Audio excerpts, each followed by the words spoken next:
Saludos mis amigos, una vez más estamos aquí. Queremos compartir algunas experiencias de lo que es el lenguaje del santuario. Son términos que en mi nueva experiencia me resultaba un poco extraña y al mismo tiempo me ha dado una mayor visión. Por ejemplo, expresiones como usted podría escuchar, por ejemplo, tienes razón pero te equivocaste. Una persona puede tener razón y al mismo tiempo estar equivocado. Por ejemplo, si le diríamos a usted, a Jesús hacía milagros, usted podría decir sí, se podría decir usted tiene razón pero se equivocó. ¿Por qué? Porque Jesús decía, la obra que yo hago no la hago yo, sino el Padre que está en mí. Eso tiene un mensaje trascendental porque es importante entender que un hombre común no puede echar fuera demonios al menos que no sea que posea una naturaleza divina.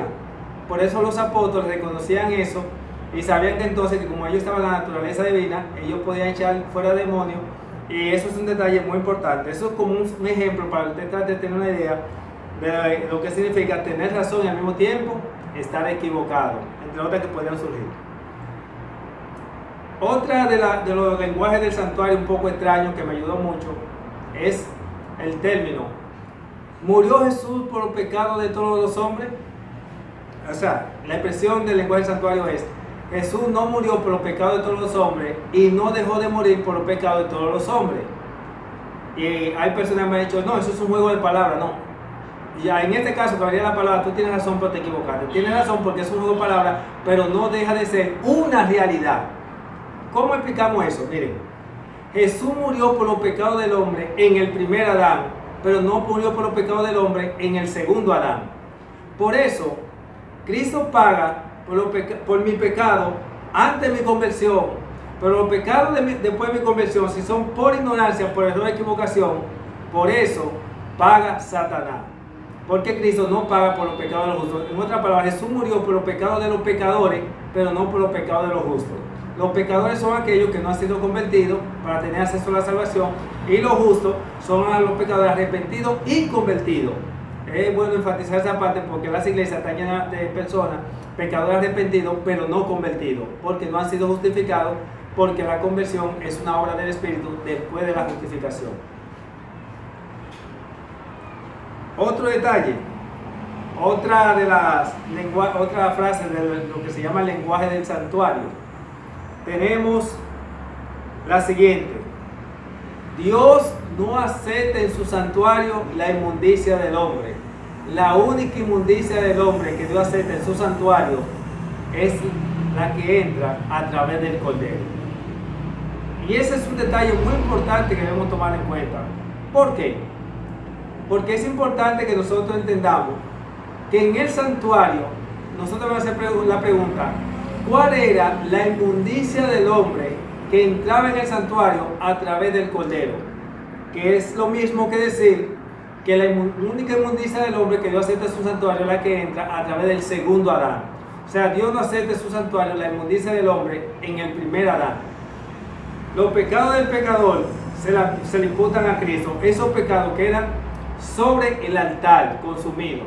Y los pecados de los justos son los que entran al santuario y contaminan el santuario.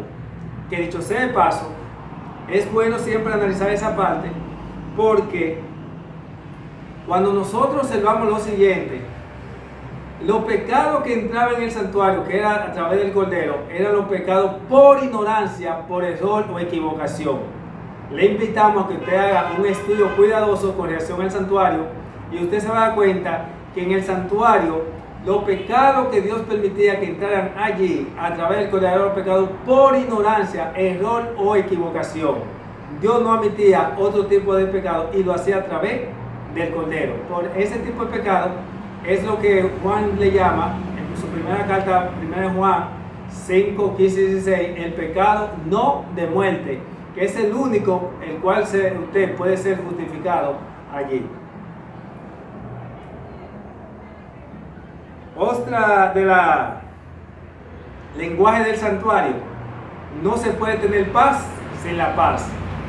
Saben que hay muchas personas que luchan por tener la paz y hasta mueren luchando por tener la paz, pero no es posible tener paz sin la paz. ¿Cómo explicaríamos eso? La paz es Cristo. Cuando la paz mora en tu vida, entonces tú podrás gozar de lo que es el privilegio de sentir la paz en el corazón. Por eso la palabra de Dios presenta que Cristo es la paz. ¿Por qué Cristo es la paz? Porque Dios no podía reconciliarse con el hombre. Y la única manera en la cual Dios pudo reconciliarse con el hombre fue haciendo otro hombre, la cual es Cristo. Entonces a través de Cristo, ahora Dios se reconcilia con el hombre y entonces puede tratar con los pecadores, lo cual, como la paz es creadora, entra en tu vida, muere el viejo hombre y entonces la paz que es creadora creará un nuevo hombre en Cristo Jesús. Otra de las expresiones del santuario: el que tiene paz en la carne no tiene paz en el espíritu, y el que tiene paz en el espíritu no tiene paz en la carne. Y hay un tercero que es peor: hay otro que no tiene ni paz en la carne ni paz en el espíritu. Ya usted sabe quiénes son esos. ¿Son tan locos o desequilibrados mental? Permítame decirle, mis queridos amigos, miren, lo que tiene Jesús, por ejemplo, Jesús tenía paz en el espíritu, pero no tenía paz en la carne. ¿Cómo que Jesús no tenía paz en la carne? Claro, porque Jesús tenía la zozobra de los fariseos que lo andaban persiguiendo por donde quiera, tenía que estar dando a ocurrida. E incluso la Biblia Dios presenta que aún en el día de reposo, Jesús hacía algunos milagros cuando eran casos extremos. La persona tenía que esperar que se ocultara el sol para llevar a todos los enfermos y él pudiera curarlo. Así que la vida de Cristo fue una vida de inquietud en cuanto a lo que tenía que ver la parte eterna, pero tenía paz en cuanto a lo que es la parte interna. Mientras que hay otros, como el caso de los fariseos, que tenían paz en la carne. ¿Por qué tenían paz en la carne? Porque lo poseían todo, pero no tenían paz en el espíritu, porque no tenían nada. No tenían todo en la tierra, pero no tenían nada en el cielo. Mientras que Cristo tenía paz en el espíritu, porque lo tenía todo en el cielo, pero no tenía nada en la tierra. Por eso es bueno que usted sepa, es interesante. No es posible poseer la paz del cielo y la paz del cielo y la paz de la tierra. No, usted o goza de la paz, o goza de la paz en la carne, o la paz en el espíritu. Pues no se puede gozar la paz en la carne y la paz en el espíritu. Ahora, en el mundo nuevo, sí nosotros tendremos una paz absoluta, y tendremos paz en la carne y paz en el espíritu. Vamos a hablar de otro detalle. Dios no perdona la recaída y no deja de perdonar la recaída. Lenguaje del santuario. ¿Cómo se explica eso? Miren, le he dicho a la persona que el que está en la iglesia en la carne, que no ha sido justificado, si se fue con dificultad, el Señor le da una oportunidad y entra. Porque la Biblia dice que Dios levanta al caído, no recaído. Y podemos hablar mucho de esto y hasta dar un seminario si es necesario. Ahora bien, como el mensaje del cuarto ángel es un mensaje de esperanza, al que ha tenido caída y recaída puede ser integrado. ¿Y cómo? Si Dios no perdona la recaída. Porque te puede aferrar a la promesa de Juan 8:32 que dice: conoceréis la verdad y la verdad os hará libre. Te aferras como Jacob ante el ángel y decirle: Señor, tú me dijiste conoceré la verdad y la verdad os hará libre. Y yo no sabía que tú no perdonabas la recaída. Entonces puede ser justificado en base a esa promesa. Entonces esa recaída se te toma en cuenta como una caída, pero a partir de ahí Dios no te toleraría otra caída. Y cuando hablamos de caída estamos hablando en el nivel del pecado singular, el apartarte de Dios para volver a las andanzas antiguas. Otro detalle: expresiones del santuario, lenguaje del santuario. Hay personas que dan mucho comparado con nadie, pero comparado con lo que tienen, no dan nada. ¿Se acuerdan de algún caso semejante?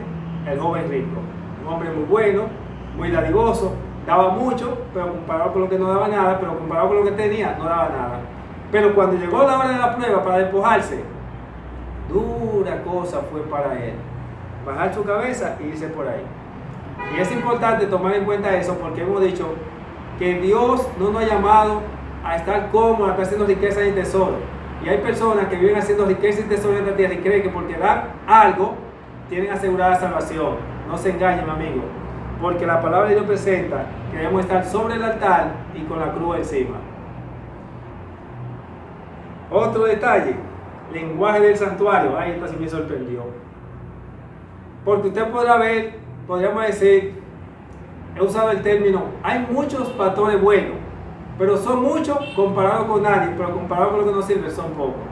Mientras que los malos son muchos comparados con nadie y muchos comparados con los pocos. Así que los malos son muchos como quieran. Así que es una parte muy importante tomar en cuenta lo que es el lenguaje del santuario. Y me ha ayudado mucho espiritualmente, porque cuando uno dice, pero la Biblia dice que muchos aceptaron a Cristo, pero también dice que muchos lo rechazaron. Entonces, ¿cómo podemos ver la equidad de estos muchos? No, lo que pasa es que los que siguieron a Cristo eran muchos comparado con nadie, pero comparado con los que le rechazaron eran pocos. Entonces es un detalle, por eso es bueno conocer lo que es el lenguaje del santuario. Por eso la Biblia dice que Dios no puede ser burlado. Mi evangelio es un evangelio de paz y por eso siempre le da la razón a los demás. Dice también otra de las frases del santuario. Ya nosotros habíamos hablado anteriormente sobre eso, no hay que explicar mucho, pero esta es parte del lenguaje del santuario. Dios está al control del mundo y de la iglesia, aunque el mundo y la iglesia están descontrolados. Ay, mis hermanos, esto es fuerte. No hay que explicar más sobre eso, porque ya hablamos sobre eso. Hay ciertas cosas que hacen personas que no están mal y no dejan de estar mal. ¿Cómo así? Miren, lo que hace el ministerio pastoral de exigir y pedirle a la iglesia no está mal. Y no deja de estar mal. ¿Por qué? Porque cuando tú no dejas de pedirle a la iglesia para darle el uso correcto de invertirlo en la obra, no está mal. Pero cuando tú le pides a la iglesia, pero para hacer riqueza y tesoro, entonces está mal. O sea, el pedir no está mal y no deja de estar mal dependiendo qué cosa, el uso que se le dé. Así hay muchas cosas en la vida que no son malas y no dejan de ser malas porque todo depende en el contexto en que se emplee. Por eso es bueno tomar en cuenta esos detalles en cuanto a este punto. Recuerden que nosotros no somos llamados a hacer ni riqueza ni tesoro. Otro de los lenguajes del santuario tenemos: los reformadores y profetas estaban para predicar a los que más cerca de la salvación están y más peligro están. Qué cosa más absurda, pero no hay de otra. Ya usted conoce, ya hemos hablado sobre eso y por eso surge para allá. Otro de los lenguajes del santuario, mire esta: los profetas fracasan pero terminan con éxito. ¿Y cómo ocurre eso? Los profetas fracasan porque no son creídos, pero terminan con éxito porque terminan creyéndole, pero ya demasiado tarde. Porque el objetivo del profeta no es que usted se pierda, es que usted reciba el mensaje y llegue a la salvación, pero el profeta por lo general no es creído. Si usted ve el caso de Cristo como un profeta, el objetivo era que el ministerio sacerdotal se salvara. Más sin embargo, no le creyeron y por eso perecieron. Pero Dios fracasó en cuanto a esa parte porque perdió al ministerio sacerdotal, pero terminará con éxito porque terminarán creyéndole, pero ya demasiado tarde. Jeremías le hablaba al pueblo, fracasó porque no le hicieron caso, pero terminó con éxito. ¿Por qué? Porque terminaron creyéndole, pero ya demasiado tarde. Son cosas absurdas que pasan, pero lamentablemente por eso se dice. Miren, hermano, hay algo que es importante tomar en cuenta. Lo que sucede es que Jeremías y Dios son uno. Y si Dios sufre, el profeta tiene que sufrir, porque Dios no puede sufrir y Jeremías no. Mi Dios y yo somos uno. Si Él sufre por la iglesia, yo tengo que sufrir por la iglesia. El Padre sufre por los pecados de la iglesia, yo tengo que sufrirlos, si Él y yo somos uno. Por eso es importante tomar en cuenta que si ustedes estudian los verdaderos profetas, ellos tienen esa característica. Otro de los lenguajes del santuario, en ese mismo tenor de los profetas. Agárrese de aquí. Los profetas son levantados para hablarle a ministerio muerto. Esas son las cosas que cuando el santuario me está mostrando yo me he quedado sorprendido. Señor, que los profetas son llamados a hablar, ¿quién? A ministerio muerto. Y como los muertos no oyen, por eso no le hacen caso. ¿Usted se acuerda del caso de Ezequiel? Dios le dice a Ezequiel, mira Ezequiel, ve y háblale a mi pueblo. Pero ellos no te van a escuchar porque no me quieren escuchar a mí. Oye, qué cosa más zurda. ¿Tú sabes lo que es?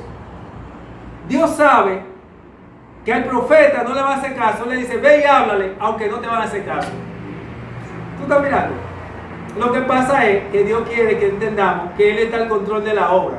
Y que como ellos somos uno, Él es el que obra. Cuando Él obra y fracasa, entonces dice, ahora tú tienes que fracasar porque tú y yo somos uno. Entonces envía el profeta, más luego ya te sabe. Ejemplo, ya acabamos de mencionar. Jeremías fue levantado a hablar de un ministerio muerto. El sacerdotal ya estaba muerto. Por eso no le hicieron caso. Cristo le estaba hablando de un ministerio muerto, sacerdotal. Por eso no le hacían caso. Los reformadores de la Edad Media le estaban hablando de un ministerio muerto. El sacerdotal de la Edad Media estaba muerto y no le hicieron caso. Y los reformadores de hoy en día, que un reformador y profeta son sinónimos, le van a hablar al ministerio muerto y no va a hacer caso. El ministerio pastoral no hará caso. ¿Sabe por qué? Porque es un ministerio muerto y los muertos no oyen ni hacen caso. Terrible esto, mi hermano. Ahora, es importante que mientras el profeta le habla al ministerio, los que dependen del ministerio estarán concentrados y muchos serán ganados por el profeta. Pero los ministerios fracasan. Por eso tengamos mucho cuidado cuando Dios habla y levanta un reformador o profeta y quiera el Señor que no sea el caso suyo, que le pase como el pueblo, que por estar siguiendo hombres no hacen caso a la palabra, investigan cuidadosamente las escrituras para ver si esas cosas son así. Vamos a hablar de algunos puntos más.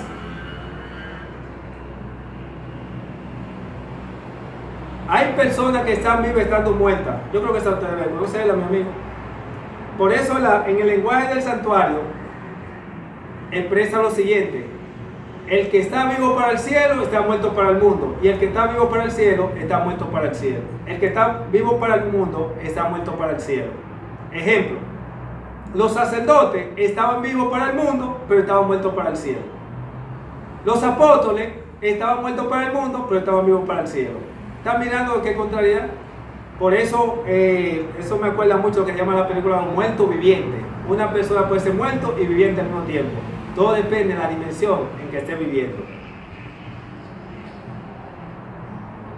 Se puede mantener la unidad aunque estemos separados. Esto se llama unidad en la diversidad. Esto sí ha sido difícil mantenerlo dentro de la iglesia.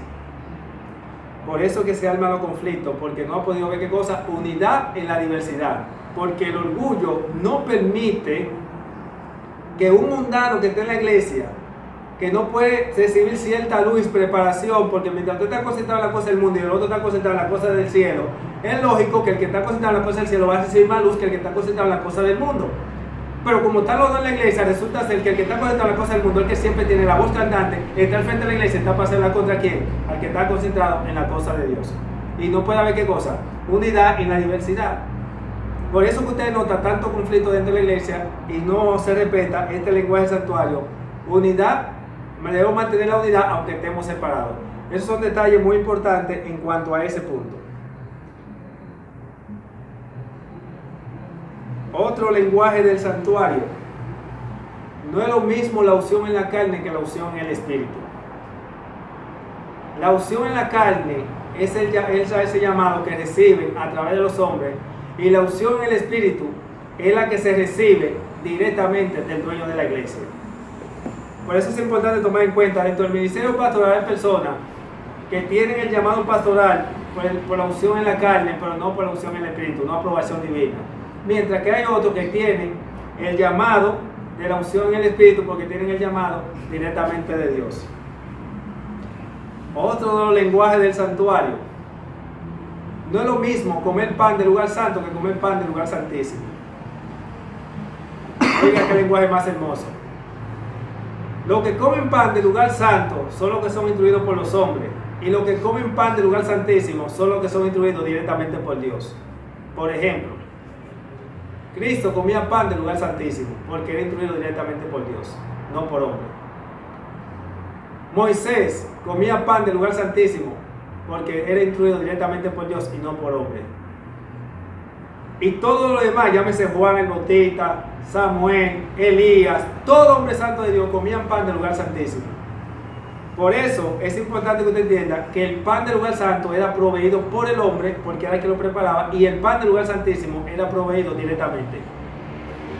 Por eso es que en este mismo tenor surge otro lenguaje del santuario. ¿Cuál? Ese lenguaje que no es lo mismo leer Biblia en la carne que leer Biblia en el espíritu. Lenguaje del santuario. Y yo me sorprendí cuando el Señor me reveló eso. Y digo, ¿y cuál es la diferencia, Señor? Porque el que estudia Biblia en la carne es aquel que estudia para aprender, y el que estudia Biblia en el espíritu es aquel que estudia para confirmar lo que el espíritu le está diciendo. Y también el que estudia Biblia en la carne es aquel que es instruido por el hombre.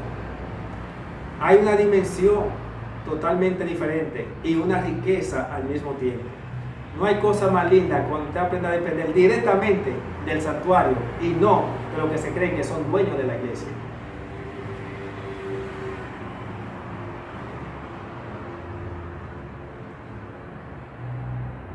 Hay un detalle importante.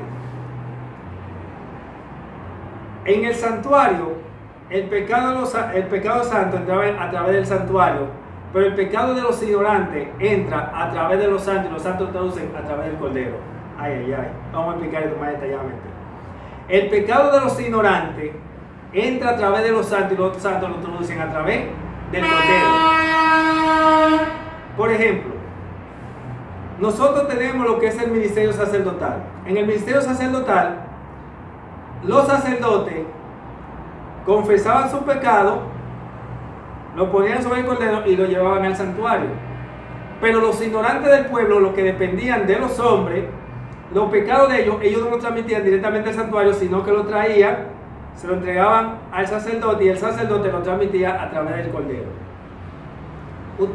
Hemos dicho anteriormente, es bueno que se tome en cuenta ese detalle. Usted va a encontrarse eso cuando usted se estudia cuidadosamente lo que es el santuario, que hemos usado otro lenguaje del santuario para explicar yéndonos en este mismo tenor, que otro de los lenguajes del santuario es el siguiente: Dios no trata con pecadores, ni deja de tratar con pecadores. ¿Cómo así? Dios trata con los pecadores por medio de los santos, pero con los santos trata directamente. Y ya hemos dado ejemplo de eso, porque cualquier santo que usted vea, usted va a ver que Dios trataba por ellos directamente, pero con los pecadores trata indirectamente. Por eso Dios quiere que usted borre de su mente el concepto de pecador. Por eso hay otro lenguaje del santuario que dice: no te vea como lo que tú eres, sino vete como lo que Dios te hizo. Esa es una de las declaraciones del santuario, del verdadero mensaje de justificación por la fe. ¿Cómo tú eres? Tú eres un pecador. ¿Cómo Dios te hizo? Un hombre santo en Cristo Jesús.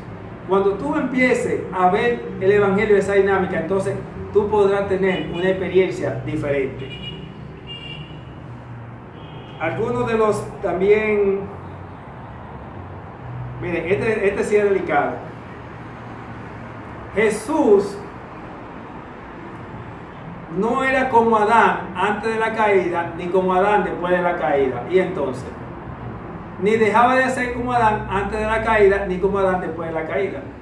¿Cómo se explica esto? Miren, Cristo era como Adán antes de la caída en cuanto a su naturaleza. Era perfecta. Y como Adán, después de la caída, después de 4.000 años de pecado, o su descendiente, porque la estatura de Adán era semejante a la de un palo de luz, pero cuando él vino, asumió la naturaleza del hombre después de 4.000 años de pecado. Es un tema muy delicado, porque hay muchos que no entienden que Cristo no posee una naturaleza pecaminosa y nosotros sí. Por eso no se ha podido entender por qué Cristo es mi modelo a seguir si Él posee una naturaleza perfecta y una naturaleza pecaminosa. Ese es un tema que luego hablaríamos de eso, pero permítame decirle que es imposible que nosotros como pecadores tener la victoria sobre el pecado con nuestra naturaleza caída, pero hay una promesa de que podemos ser participantes de la naturaleza divina, se nos imputa la naturaleza de Cristo, y luego entonces a través de la fe en Cristo podemos tener la victoria sobre el pecado. Una vez que hemos sido justificados y se nos imputa su naturaleza, entonces la demanda que se le exigía a Cristo para vivir una vida victoriosa se nos exige a nosotros a partir de la justificación. Por eso es que hay cristianos que tienen mucha lucha contra el pecado y no pueden tener la victoria sobre el pecado, porque la victoria sobre el pecado se obtiene a partir de la justificación. Vamos a tener que presentar un tema especial a partir de cuando comienza la justificación y cuál es la condición para la justificación, porque una de las condiciones es que una vez justificado debe vivir una vida de continua obediencia, porque no puede volver hacia atrás, porque si volviste a las andanzas antiguas, una vez justificado, lamentablemente no hay más sacrificio por vuestro pecado. Otro detalle con respecto a lo que es el lenguaje del santuario. Usted ha leído en la Biblia donde dice que Dios es el mismo ayer, hoy y siempre. El lenguaje del santuario enseña que Dios no cambia y no deja de cambiar. Oh, ¿y cómo es eso? Escúchalo bien. Dios no cambia y no deja de cambiar. Hay muchas maneras en que podemos explicar esta parte, pero vamos a utilizar un ejemplo de ello. ¿El Dios del Antiguo Testamento es el mismo de hoy en día? ¿Usted lo ve obrando de la manera del Antiguo Testamento como ahora? Lógicamente su respuesta es no. Por eso hay muchas personas que dicen que el Dios del Antiguo Testamento era más duro que el del Nuevo. Permítame decirle que el Dios del Antiguo Testamento sigue siendo el mismo que el Nuevo. Lo que pasa es que el de ahora es más peligroso. Más peligroso para los hombres porque ignoran la manera en que él ahora obra. Porque Dios no cambia y no deja de cambiar, porque Dios lo que cambia es el método de aplicar los juicios. Por ejemplo, en el Antiguo Testamento, una persona justificada que tenía el conocimiento de la verdad, cuando pecaba, el Señor lo eliminaba en la carne y en el espíritu, porque la reforma era a base de la espada y por eso se hacía de esa manera. Ahora es todo lo contrario. Dios lo que hace es, como es un Dios de misericordia y Él no va a repetir la misma historia del pasado, Él ahora en el presente lo que hace es lo siguiente. Una vez que ha sido la persona realmente justificada, porque hay personas que creen que están justificadas cuando realmente no han sido justificadas, están bajo condenación con esperanza, porque el que no ha sido justificado está bajo condenación con esperanza. Esa persona, cuando ha sido justificada y cometen el pecado, el santuario lo que hace es que lo desconecta, mueren, se quedan vivos en la carne y muertos en el espíritu, y los muertos no se arrepienten, nunca más vuelven a la iglesia. Por eso hemos dicho que es muy delicado. Yo soy nacido y criado en la iglesia adventista, y después de mi nueva experiencia, mi nuevo nacimiento, me he puesto a analizar y he tenido que dejar la lista atrás porque me da casi un shock. Cuando yo noto que el 95% de la gente que se va de la iglesia nunca más vuelve, y las personas que no han sido justificadas que se van, vuelven con dificultad. ¿Sabe por qué? Porque no saben que el santuario lo ha conectado, se van y nunca más vuelven. Y usted dirá, ¿y si vuelve? Miren, el que ha sido realmente justificado, y volvió a las andanzas antiguas, miren, no vuelve más. Y nada más una manera de volver, escúchalo bien, una sola manera de volver. ¿Sabe cómo? Si el diablo lo lleva a la iglesia. Y no se sorprenda por mi lenguaje en que me expreso. ¿Sabe por qué? Porque para usted no puede ser un secreto que la iglesia está compuesta por personas que han sido introducidas por Dios y han sido introducidas por el diablo. Y el diablo ha introducido más gente en las iglesias que la que ha introducido Dios. ¿No me creen? Ahí está el trigo y la cizaña. El trigo es introducido por Dios y la cizaña, ¿quién la introduce? Es el diablo. Por eso es que la iglesia es un centro, es un camino estrecho. Y que tus peores enemigos están dentro y están en el frente. ¿Por qué? Porque en la iglesia hay personas que el diablo lo envía exclusivamente para hacerte la vida difícil a ti, porque el diablo sabe que a ti no te tiene seguro, pero a ese sí lo tiene seguro. Por tanto, mi hermano, mire, agarre bien su salvación, luche para mantener la salvación, porque esto no es fácil. Para Cristo no fue fácil, para los apóstoles tampoco. A Cristo le costó la muerte, a los apóstoles también, a los reformadores de la Edad Media también. Esto es difícil, así que grábese bien ese lenguaje del santuario. Dios no cambia y no deja de cambiar. Lo que cambia es el método de aplicar los juicios. Vamos a hablar de otro lenguaje del santuario.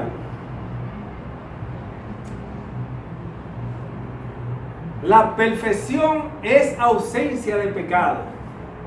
Oye, yo no había conocido eso. Cuando el santuario me reveló que perfección es ausencia de pecado, y la Biblia dice, sé perfecto como vuestro Padre Celestial es perfecto. Así cuando nosotros, por eso la Biblia dice que Él nos limpia de todo pecado. Y si está limpio de todo pecado, entonces no tiene pecado. No te olvides que la palabra de Dios presenta, dice, si decimos que no tenemos pecado, lo hacemos al mentiroso. no te olvides que para el cristiano en la carne el pecado está vivo y para el cristiano en el espíritu el pecado está como muerto. Y como el pecado está muerto, no tiene vida y no tiene dominio sobre lo que han sido justificados, porque están muertos y ellos son participantes de la naturaleza divina. Por eso, perfección es ausencia de pecado, porque ya el pecado no tiene, ¿qué cosa? Dominio sobre él, según Romanos 6:14. Otro lenguaje del santuario.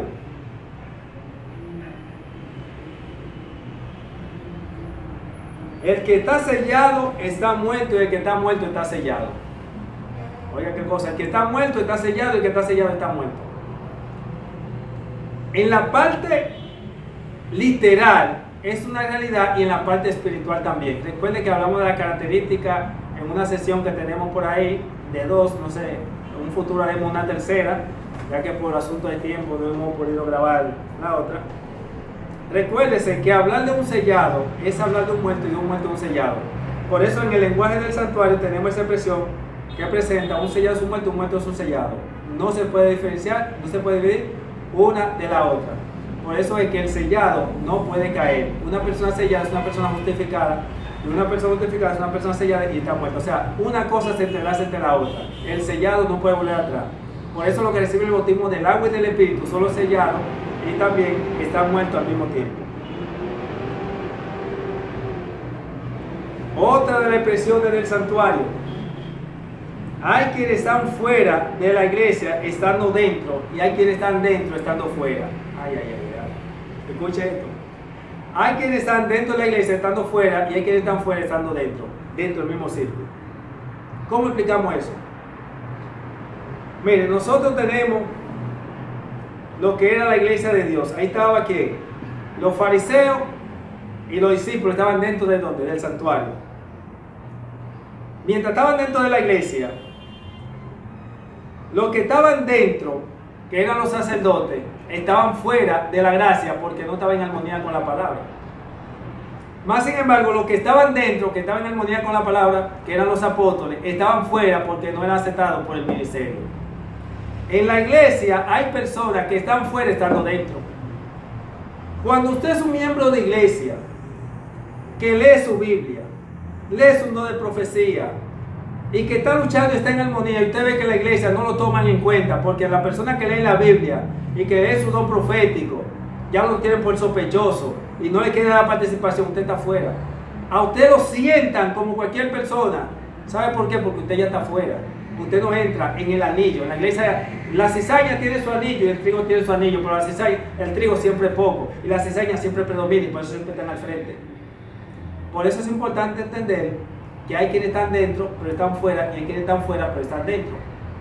Porque cuando usted ve esa gente, la cizaña, por ejemplo, la cizaña está dentro pero está fuera. Porque aunque está dentro de la iglesia, pero está fuera de la gracia de Dios, mientras que el que está dentro, que es el trigo, entonces está dentro de la gracia de Dios, pero está fuera ¿de dónde? Del anillo, de la cizaña que está dentro de la iglesia. Así que usted puede reflexionar y madurar más esta parte con relación al que está dentro, está fuera, el que está fuera, está dentro de un mismo círculo. Ya esta parte también del santuario la mencionamos en otras sesiones. Hay quienes están caminando el camino ancho dentro de la iglesia. Eso es parte del lenguaje del santuario. Eso me sorprendió. Yo no sabía que en la iglesia podían ver personas caminando el camino ancho dentro de la iglesia. Yo no concebía eso, pero es una realidad. Pronto vamos a tratar un tema con relación a esa parte de que hay personas caminando dentro del camino ancho dentro de la iglesia. Uno de los lenguajes del santuario, interesante. Aceptar el evangelio implica perder mucho y ganar más. Escuche esto. Aceptar el evangelio implica perder mucho para ganar más. El evangelio te exige que lo des todo. Tienes que ponerlo todo sobre el altar, todo de todo. Perderá mucho, pero va a ganar más. Porque te perderá la riqueza de este mundo, pero va a ganar las riquezas eternas. Son eternas y son mejores. Por lo tanto, por eso es bueno que sigamos los pasos de Cristo, los apóstoles y de los reformadores. Esa gente lo perdieron. ¿Tú te imaginas el sistema papal? Donde despojó a los reformadores de todo su derecho y todo lo que tenía. No solo a los reformadores, menciono muchos reformadores, incluso hasta personas comunes del pueblo le quitaron fortuna. Pero todos los que tuvieron su fe en Cristo pueden estar seguros que ganaron más. Por lo tanto, mi hermano, no te sientas mal, porque es bueno que tú y yo vivamos bien, que nos gocemos los privilegios de este mundo, pero lamentablemente estamos condenados a vivir la vida de Cristo, los apóstoles, los profetas y los demás reformadores. Pero recuérdate, por más que suframos, nuestro gozo allá en el cielo no se podrá comparar con el gozo y la riqueza que vamos a poseer. Otra parte, la mayoría tienen la razón aunque estén equivocados. Por eso es que en las iglesias usted va a notar que cuando se arma una junta o algo, la mayoría tiene razón, que estén ¿qué cosa? Equivocados. Y como se está penetrando dentro de las iglesias una serie de mundanos, y la Biblia dice que no se puede ungir anciano neófito y ungiendo anciano neófito, ustedes ven que al final y al cabo lo que le toma el control son las cizañas, y por eso usted no va a notar que la mayoría tendrá la razón aunque esté equivocado. Lenguaje del santuario. En el lenguaje del santuario se presenta lo siguiente. Lenguaje del santuario, Carte. Hay 3 tipos de pecado. Uno es perdonado, uno es imperdonable, uno es perdonado y el otro es justificado. Pero ninguno dice perdona ni se justifica. Ay.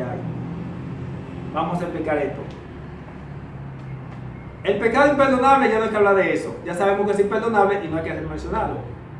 El pecado de muerte, cuando el pecador, que es el que está en pecado de muerte, que no ha sido justificado, es el que está en pecado de muerte, cuando esa persona es justificada, esos pecados de muerte son perdonados porque son imputados a Cristo, porque Cristo muere por los pecados de los pecadores. Y el pecado que es justificado en el santuario es el pecado de lo justo, por el cual es justificado. Ahora bien, permítame decirle que no se perdona ni el de muerte, ni tampoco se justifica el no de muerte. ¿Por qué?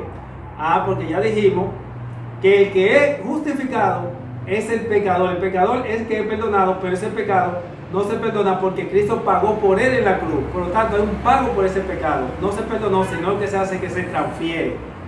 Y el pecado no de muerte, que es por el cual el individuo es justificado, ese tampoco se perdona porque ese se transfiere a Satanás y Satanás paga por él.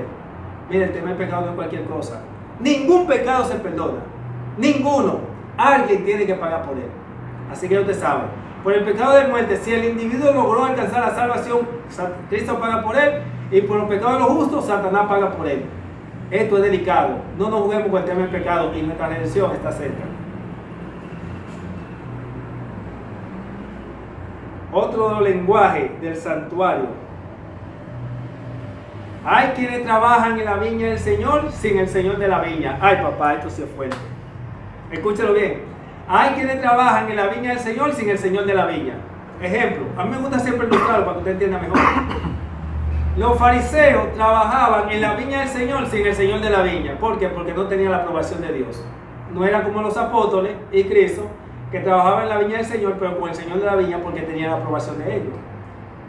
El ministerio pastoral está trabajando en la viña del Señor si el Señor de la viña está desaprobado por mundano, impío y tolerar el pecado en la iglesia. Ahora, lo que van a trabajar en la viña del Señor y con el Señor de la viña es el ministerio laico, quien va a continuar y va a recibir las verdades ocultas por largo tiempo. Así, mi hermano, que yo espero que usted sea de aquellos que esté trabajando en la viña del Señor con el Señor de la viña.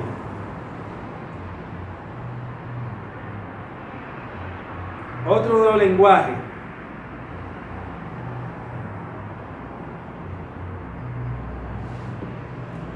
Los santos no tienen enemigos, escúchame, los santos no tienen enemigos, ni dejan de tener enemigos. ¿Cómo así? ¿Usted lo entiende? Hay gente que dice, mira, los cristianos no tienen enemigos, ten cuidado.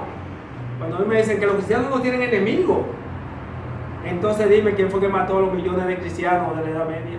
¿Fueron sus amigos? Cuando me dicen los cristianos no tienen enemigos, no, pues dime quiénes fueron los que mataron a los apóstoles, fueron sus amigos. Los cristianos no tienen enemigos, no, ¿y quiénes fueron los que mataron a Cristo? Fueron sus amigos. Por eso decimos que los cristianos no tienen enemigos, ni dejan de tener enemigos.